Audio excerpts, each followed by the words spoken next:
Some people spend their whole lives running from something. For Marco, it wasn't just fear. It was survival. 14 years. No ID, no insurance, no room for error. He avoided hospitals, never called the police, changed jobs every few months. To the world. He didn't exist, but one phone call, just one, was enough to destroy the life he spent over a decade trying to protect. This is the story of how everything Marco built vanished.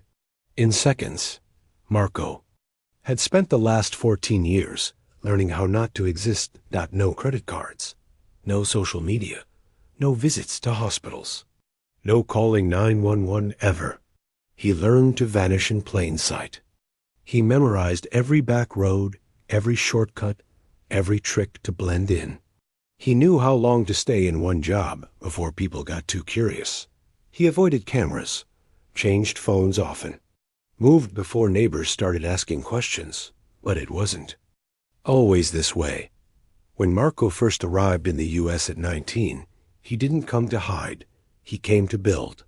He crossed the border with nothing but a backpack, worn sneakers, and a number scribbled on a piece of paper. A cousin's friend who had promised to find him work in Arizona. He didn't speak English. He had never even seen snow. But he had hands that could work and a heart full of grit. In those early months, Marco worked 12-hour shifts at a restaurant, washing dishes and sleeping in a utility closet. The pay was meager, but to Marco, it was gold. He sent most of it home, to his mother in Guatemala, who was raising his 2 younger siblings alone. Every Friday night, while other workers drank away their paychecks, Marco would sit outside on a crate and stare at the stars, promising himself he'd do better than the poverty he was born into. Then, one day, it all changed. The restaurant was raided. ICE came in through the back. They didn't shout. They whispered orders with firm hands and blank expressions. Some workers ran. Some froze. Marco ran. He didn't stop until he hit the highway and hitched a ride out of town. That night, something in him shifted. He realized that in this country, one mistake could erase everything. From that moment on, Marco became a ghost. He moved to Texas, then Nevada, always staying just out of sight. Cash jobs only. No questions asked. He learned to fix roofs, do drywall, pour concrete, whatever it took.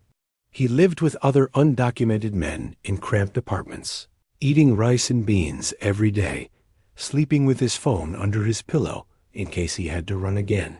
Years passed. Loneliness became a quiet companion. But in New Jersey, something unexpected happened. He met Andrea. She was waiting tables at a diner where Marco had been doing renovations. She was smart, funny, and tired of games. A single mother to a 5-year-old daughter named Camila. Andrea wasn't looking for romance, but something about Marco's calm, grounded presence broke through her walls. He didn't tell her everything at first. How could he? He only said he had immigration issues and couldn't travel far. She understood. Her own uncle had been deported when she was a teen. She saw how hard Marco worked, how he treated Camila like she was his own. They started spending weekends together, then weekdays. Then one day, without planning it, Marco moved in. He felt like a father. He tucked Camila into bed, helped with homework, went to parent-teacher meetings.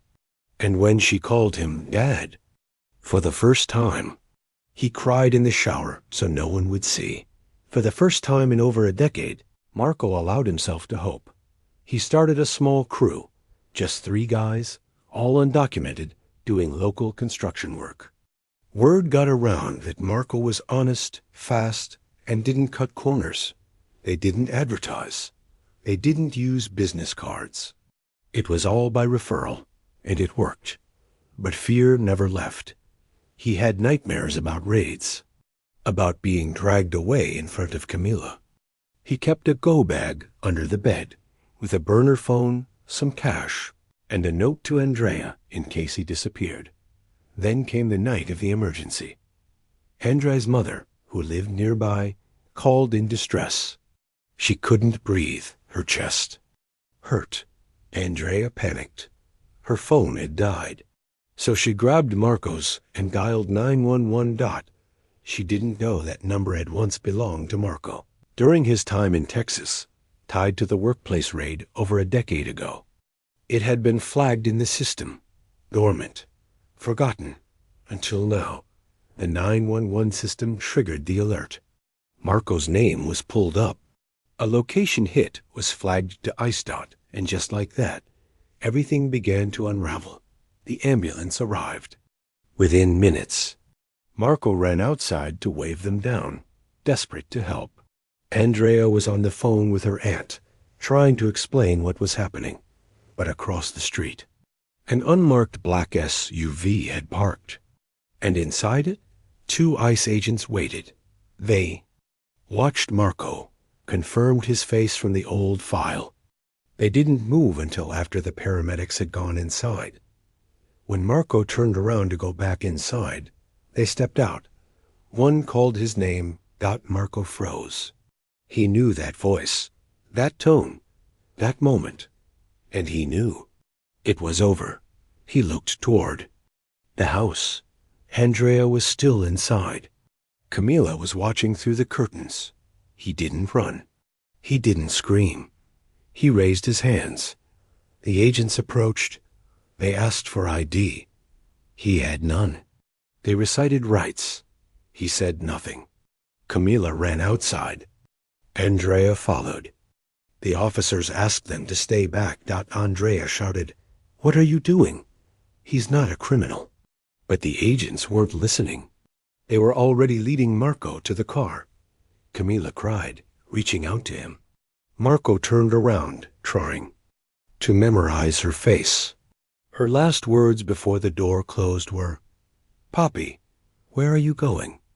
Marco sat in the back seat of the unmarked vehicle as the streets blurred past the tinted windows.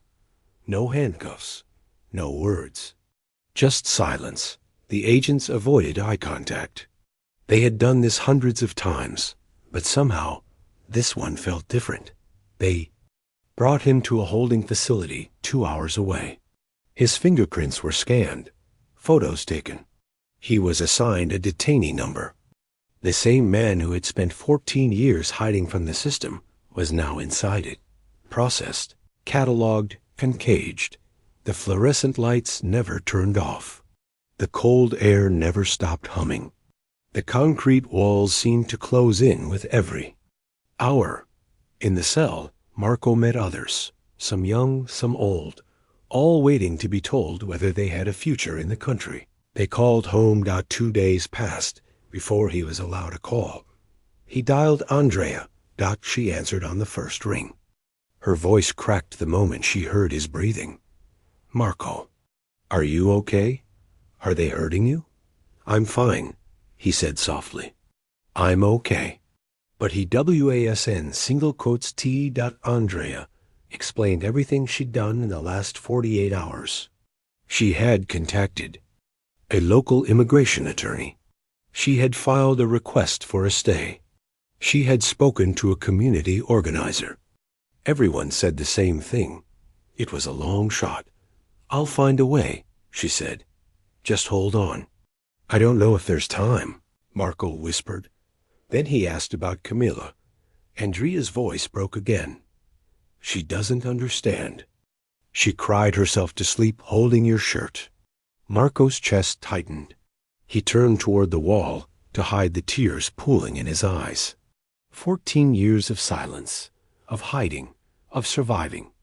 And now, in a metal cot with a paper-thin blanket, he was more vulnerable than he'd ever been. The days blurred together. Meals were the same. The faces changed. Some detainees were released. Most weren't. Marco learned that his name had been in the system since the restaurant raid in Arizona.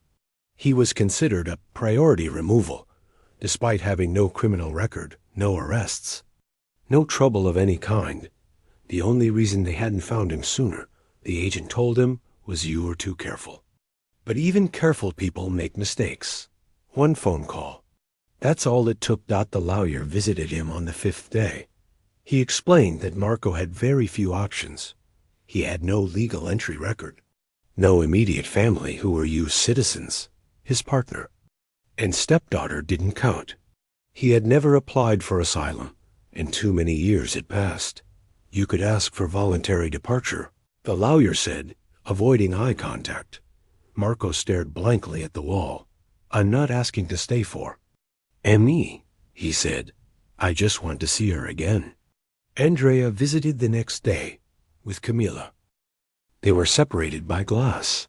Marco looked thinner, paler, but his eyes lit up the moment he saw them. Camilla tried to smile. She pressed her little hand against the glass. Marco did the same. He looked into Andrea's tired eyes. She looked older. In just a week. I'm so sorry, she whispered. This is my fault. I called. No, he said quickly. You did what any daughter would do. You saved your mom. That's what matters.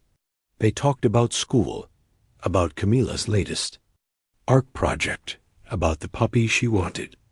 Marco laughed, a small, brief sound before it collapsed into a sigh. Then, just before their time was up, Marco looked at Camilla and said, sometimes people leave not because they want to, but because the world doesn't give them a choice. But no matter where I am, I'm always your dad. Camilla nodded. Andrea couldn't speak. She just pressed her fingers to her lips and then to the glass. And Marco did the same. The next morning, the official decision arrived. Removal order confirmed. No appeal, no delay. Deportation scheduled within 72 hours. Marco was given a form to sign. He stared at the line where his name was printed, stark, impersonal, final. He picked up the pen. His hand shook. He signed. He was allowed to make one final call. Andrea answered again. This time, he didn't speak right away. He just listened to her breathing, heavy, anxious, real. Then he said, tell Camilla I'll write her every week. And tell her the man she knew wasn't a ghost. I was real. And she made my life real too. Andrea couldn't hold back her tears. Come back to us, she said. I will, he answered. Even if he didn't believe it yet. On the day of the deportation, they woke him at 4:30 a.m. No sunlight yet. Just gray air and distant city noise. They gave him a change of clothes, a sealed bag with his belongings, and no chance to say goodbye. The transport van drove straight to the airport. No chains, no cameras, just silence. When he boarded the plane, he looked one last time through the terminal window. He imagined Andrea standing there. He imagined Camilla waving. Even if they weren't really there, it gave him strength. Plane lifted. 14 years in the making. And it ended with a quiet exit, unnoticed by the world he had spent half his life trying to belong to. The plane touched down on Guatemalan soil just after noon. The heat was dry, the sky blinding. Marco stepped off with nothing but a small plastic bag, a wrinkled shirt, and a name that hadn't meant anything here in over a decade. No one was waiting for him.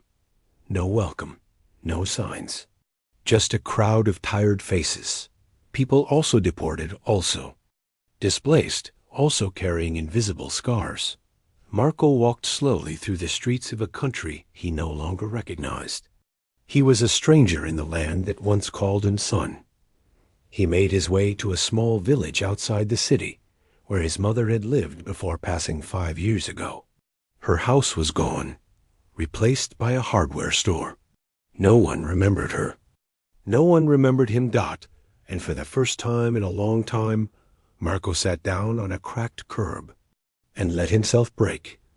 All those years of running, hiding, protecting, and now he had no one to protect, no one to hold. Just silence. But the next morning, something shifted. He woke to the sound of children laughing outside. They were chasing an old soccer ball down a dirt road. One of them tripped, and Marco instinctively rushed out to help. The boy looked up. "Thanks, mister." That moment, so small, so pure, reminded Marco that connection doesn't end. At Borders, he spent the following days walking, observing, listening. He found work at a nearby farm, fixing irrigation lines. Then at a carpenter's shop, sanding wood, fixing hinges. His hands remembered how to build dot, and little by little, he started to rebuild something for himself. He rented a single room with a window facing the hills. He bought a small desk with the first money he earned dot, and there, every evening after work, Marco wrote letters. One by one dot to CAMILA, not just updates, but lessons, stories, memories. Each letter was a piece of the fatherhood he'd been robbed of. Today I fixed a table that reminded me of the one we made for your dollhouse. I met a little girl who loves dogs, just like you. I'm saving up to open a little workshop. Maybe one day you'll visit it. Andrea made sure Camila got every letter, and in return, Camila began to write back. Short notes at first, just "I miss you," and drawings of hearts. But over time, her messages grew longer. "Poppy, guess what? I got an A in math. They asked me to draw my hero in class. I drew you." Each envelope became a bridge, not between countries, but between hearts. One day, Andrea sent Marco a photo. Camila standing on stage at school, holding a small trophy. The back of the photo read, "You told her she could do anything, and she believed you." That was the day Marco decided he wouldn't just survive, he would build again. He rented a small shed in town and turned it into a workshop. He repaired broken chairs, tables, picture frames, anything the locals brought him. He charged almost nothing, not because he was desperate, but because it felt good to be needed again. To fix things, when so much had been broken in his own life. He called the shop Manos Fuertes, strong hands. Inside the workshop, pinned on the wall above his tools, were Camila's letters, every single one of them. Tourists began to stop by, then volunteers, then a small non-profit offered to help him teach local teens woodworking skills. Marco started giving free classes twice a week. He told them, "Your hands can build more than furniture. They can build futures." And though the pain of leaving Andrea and Camila never disappeared, Marco had found purpose again. Some stories don't end the way we want, but sometimes they begin again, in ways we never expected.